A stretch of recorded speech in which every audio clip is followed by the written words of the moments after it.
Le lâcher-prise, c'est la faculté d'alléger sa vie dans les moments difficiles.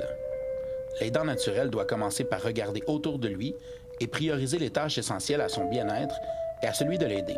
Il doit reconnaître qu'il ne peut pas tout faire, qu'il a ses limites. Le lâcher-prise est essentiel pour garder un équilibre physique, psychologique et émotionnel. Quand la maladie commence à affecter d'une manière démesurée la vie de l'aidant, alors il faut lâcher prise et passer à une autre étape. Comme je vous dis, à un moment donné, c'est ça. Il faut lâcher prise. Il faut penser qu'on est allé à la limite de nos capacités, ou du raisonnable en tout cas. Puis il faut faire confiance, je pense. Je pense que c'est le mot-clé, c'est de dire, là, t'acceptes que c'est plus toi qui va apporter les soins ou qui va faire le principal du travail, que tu vas le confier à quelqu'un d'autre. Puis cette personne-là, ben, il faut que tu lui fasses confiance.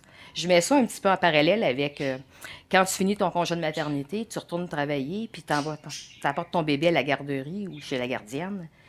La première journée, là, elle se passe pas très bien. Hein? T'es très inquiet. Bon, ben, c'est à peu près la même. T'es à peu près dans le même état d'esprit.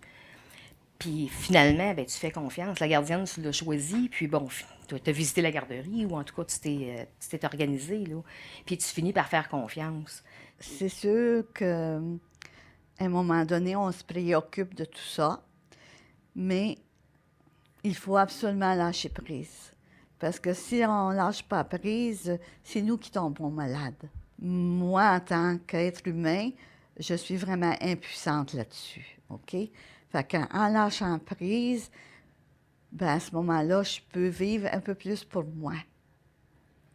Parce que depuis 1 an qu'il est en institution, bien souvent, là, je suis un petit peu germaine. Fait qu'il faut absolument que je lâche prise parce que je peux rien. Je peux rien faire pour lui à ce moment-là. Je peux aller le voir, constater combien il est bien, comment on le soigne, s'il mange bien, s'il est propre, etc., etc. Mais il y a une infirmière qui m'a dit, Madame Latour, faites-nous confiance.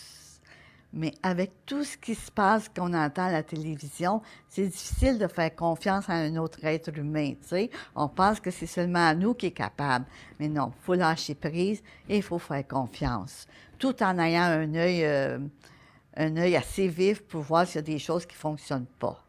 Puis moi, quand j'arrive là-bas, ben, mon mari, il ne connaît plus mon nom, mais par contre, il a le plus beau sourire au monde.